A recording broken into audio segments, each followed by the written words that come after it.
নমস্কাৰ বন্ধু বান্ধৱীসকল, hello' জুলিউড YouTube চেনেললৈ সকলোকে স্বাগতম জনাইছোঁ। আজি আমি অসম উত্তৰ পূৰ্বাঞ্চল তথা ভাৰতবৰ্ষৰ ৰাজনীতিৰ এটা জনপ্ৰিয় নাম ডক্টৰ হিমন্ত বিশ্ব শৰ্মাৰ বিষয়ে কিছু কথা জনাবলৈ চেষ্টা কৰিম। গতিকে পলম নকৰি বলক ভিডিঅ'টো আৰম্ভ কৰোঁ।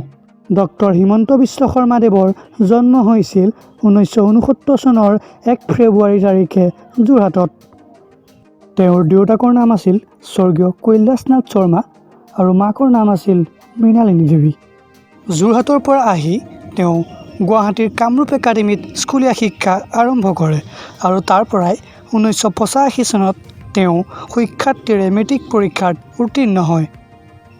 মেট্ৰিক পৰীক্ষাত সুখ্যাতিৰে উত্তীৰ্ণ হোৱাৰ পাছত ডক্টৰ হিমন্ত বিশ্ব শৰ্মাই উচ্চ শিক্ষাৰ বাবে গুৱাহাটীৰ ঐতিহ্যমণ্ডিত কটন কলেজত নামভৰ্তি কৰে আৰু 1987 চনত সুখ্যাতিৰে তেওঁ উচ্চতৰ মাধ্যমিক পৰীক্ষাত পাছ কৰে। ডক্টৰ হিমন্ত বিশ্ব শৰ্মাই 1990 চনত কটন কলেজৰ পৰা ৰাজনীতি বিজ্ঞান বিভাগত স্নাতক ডিগ্ৰী লাভ কৰে। ইয়াৰ পৰাই ডক্টৰ হিমন্ত বিশ্ব শৰ্মাই 1992 চনত ৰাজনীতি বিজ্ঞান বিভাগত মাষ্টাৰ ডিগ্ৰী লাভ কৰে। ডক্টৰ হিমন্ত বিশ্ব শৰ্মা 1991 চনৰ পৰা 1992 চনলৈ কটন কলেজ ছাত্ৰ সন্থাৰ সম্পাদক আছিল।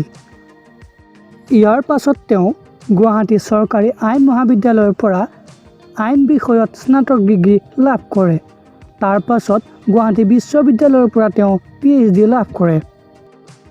শিক্ষা জীৱন সমাপ্তি কৰি 1996 চনত গুৱাহাটী উচ্চতম ন্যায়ালয়ত এজন অধিবক্তা ৰূপে তেওঁ কৰ্মজীৱনৰ আৰম্ভণি কৰে। 2001 চনত ডক্টৰ হিমন্ত বিশ্ব শৰ্মাই ৰিণিকী ভূঞাৰ সৈতে বিবাহ পাশত আবদ্ধ হয়।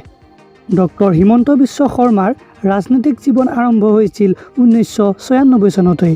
1996 চনতেই তেওঁ ভাৰতীয় জাতীয় কংগ্ৰেছ দলত যোগদান কৰিছিল। 1996 চনৰ বিধানসভা নিৰ্বাচনত তেওঁ কংগ্ৰেছ দলৰ প্ৰাৰ্থী হিচাপে জালুকবাৰী সমষ্টিত প্ৰতিদ্বন্দ্বিতা কৰিছিল যদিও তেওঁ পৰাজিত হৈছিল। ইয়াৰ পাছত পুনৰ 2001 চনৰ বিধানসভা নিৰ্বাচনত ভাৰতীয় জাতীয় কংগ্ৰেছৰ প্ৰাৰ্থী হিচাপে ডক্টৰ হিমন্ত বিশ্ব শৰ্মাই জালুকবাৰী সমষ্টিত প্ৰতিদ্বন্দ্বিতা কৰি জয়লাভ কৰিছিল। ইয়াৰ পাছত একেৰাহে 2006 চন আৰু 2011 চনৰ বিধানসভা নিৰ্বাচনত জালুকবাৰী সমষ্টিৰ পৰা ভাৰতীয় জাতীয় কংগ্ৰেছৰ প্ৰাৰ্থী হিচাপে তেওঁ জয়লাভ কৰিছিল। ইয়াৰ পাছত আকস্মিকভাৱে ভাৰতীয় জাতীয় কংগ্ৰেছ দলৰ আদৰ্শৰ সৈতে মতভেদ হোৱাৰ বাবে ডক্টৰ হিমন্ত বিশ্ব শৰ্মাদেৱে ভাৰতীয় জাতীয় কংগ্ৰেছ ত্যাগ কৰে আৰু 2015 চনৰ 23 আগষ্ট তাৰিখে তেওঁ BJP দলত যোগদান কৰে। 2016 চনৰ বিধানসভা নিৰ্বাচনত BJP দলৰ প্ৰাৰ্থী হিচাপে ডক্টৰ হিমন্ত বিশ্ব শৰ্মাদেৱে জালুকবাৰী সমষ্টিৰ পৰা জয়লাভ কৰে। বৰ্তমান ডক্টৰ হিমন্ত বিশ্ব শৰ্মাদেৱে অসম চৰকাৰৰ বহুকেইটা গুৰুত্বপূৰ্ণ বিভাগৰ দায়িত্ব পালন কৰি আছে। বৰ্তমান তেওঁৰ হাতত থকা বিভাগসমূহ হৈছে বিত্ত বিভাগ, শিক্ষা বিভাগ, স্বাস্থ্য বিভাগ, PWD বিভাগ ইত্যাদি। ডক্টৰ হিমন্ত বিশ্ব শৰ্মাৰ ৰাজনৈতিক দক্ষতাৰ স্বীকৃতি হিচাপে BJP দলৰ নেতৃত্ববৃন্দই তেওঁক নতুনকৈ গঠন হোৱা নেডা অৰ্থাৎ নৰ্থ ইষ্ট ডেম'ক্ৰেটিক এলায়েন্সৰ মুখ্য আহ্বায়ক হিচাপে নিযুক্তি প্ৰদান কৰে। 2016 চনত ডক্টৰ হিমন্ত বিশ্ব শৰ্মাই অসম ক্ৰিকেট সন্থাৰ সভাপতিৰ আসনত অলংকৃত কৰিছিল। সাহিত্যৰ জগতখনত ডক্টৰ হিমন্ত বিশ্ব শৰ্মাদেৱৰ এগৰাকী লিখক হিচাপে সুনাম আছে। তেওঁ লিখি উলিওৱা গ্ৰন্থসমূহ হ'ল অন্য এক দৃষ্টিকোণ, সমাগত সময় আৰু ভিন্ন সময় অভিন্ন মত।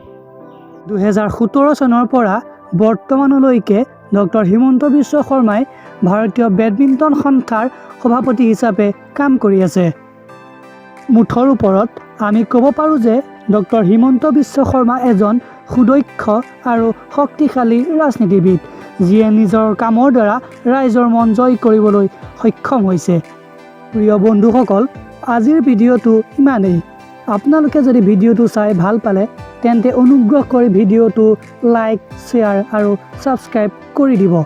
মই এই চেনেলটো নতুনকৈ খুলিছোঁ, গতিকে এনেধৰণৰ ভিডিঅ' আপোনালোকলৈ ভৱিষ্যতে আগবঢ়াই যাম। ধন্যবাদ।